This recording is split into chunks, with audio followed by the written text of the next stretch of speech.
মুই আর কি বলবো গোপাল মা বাপকে বলবি খালি আইতে হে কি বলো মাই হ আগে বড়তার হলে তো ছোটতার হবে কথাটা তুমি ভুলাই যায় রে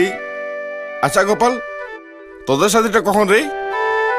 মানে সিটাকে আগে গোপাল শাদি করবে তবে তো ছোটতা মানে তোর শাদি হবে মন্টু তোর বাপেকে বলবি তো মুই যাই কেন করে দিন তারিখটা ঠিক করে আইব লক্ষ্মীর মাই একটা কাম কর কি কোনদিন যাই কেন টাউন সে সীতাকে লে আন দুইজনের সাথে একই সঙ্গে হবে খরচাও কম হবে মুই মুই আৰু এখন কাহা যাব এটা কাম কৰ গোপাল আৰু মন্টু মানে দুই জামাই যাইকে সীতাকে টাউন সে লে আইন ৰ এখন টাউনে কা ঘৰে কাম কৰে মুইতো নাই চিনি এ হে মুই তো কথাটা ভুলাই যাই ন তোরা রাম লক্ষ্মণ যখন দুজন চলি যাবি তো ঘর মেকলায় হনুমান কি করবে হনুমান ৰ বলৰাম বলৰাম তুই কাহা আছিস রে ওর কহকালি না হবে ন ওকে জোর সাকানো এই বলরাম আরে এই যে হনুমান হয়ে গেল না জয় রাম জি কি বলবি জলদি বল মোর কাম হে সকালবেলা তুই টাউনে যা তুই তোর দিদিকে লে আইন খরতা চিনি পাইবি কে নাই পাইবি রে তোরা কথা পাত মুই চাহ বানাই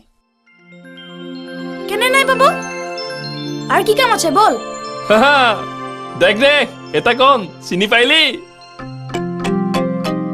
নাই পাইলি তোর লক্ষী দিদিকে বিয়া করবে মানে মোর বহনাই র আগে বিহাতা হতে দে আজ তো বিহাতা ঠিক হলে এই দিদিকে হাকা তো মোকে পছন্দ করবে কি নাই করবে ইহা কি কথা পাতবি তবে শিলময় নাই দেখলি কি সাঁজে বেলা নদীর কিনারে আইবি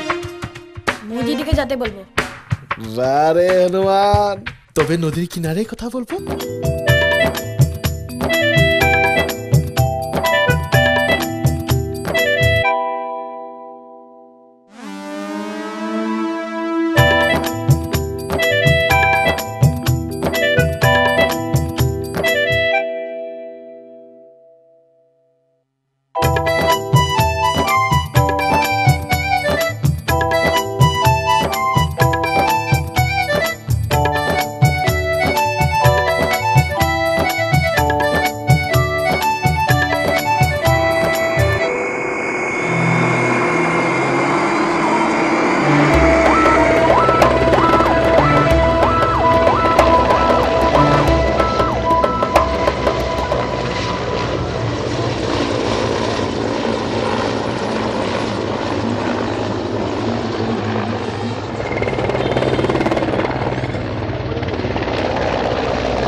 চল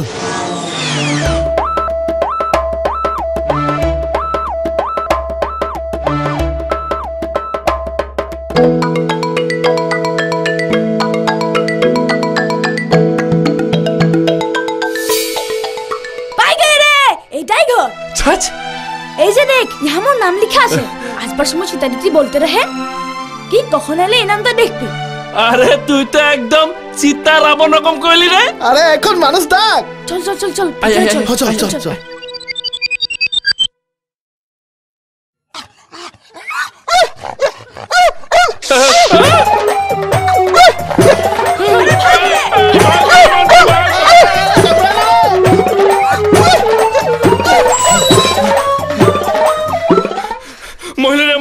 এখানে মুই সাথে নাই করব চল চল চল চল চল তুই সীতাকে শাদি করবি না কুকুরকে শাদি করবি মই দিকে যাচ্ছি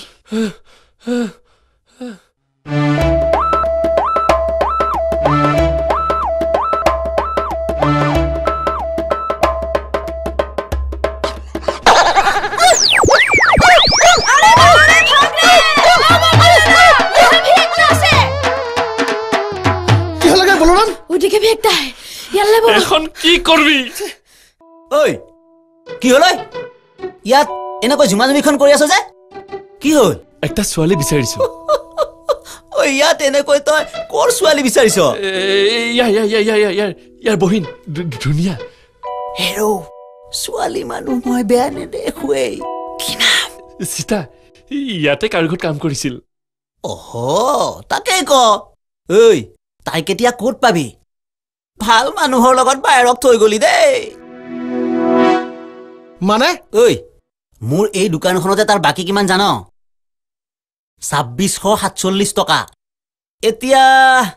ঘৰ সলালে যেতিয়া আৰু মানুহো গ'ল ঘৰো গ'ল পইচাও গ'ল কিন্তু মোৰ দিদি সেইটোহে ডাঙৰ কথা হ'ল বিচাৰচোন বিচাৰ মই দেখিলে কিবা এটা কৰিম দেই ৰচোন ৰ পিছে তহঁতৰ ঘৰখন ক'তনো কচোন ক মই লিখি থওঁ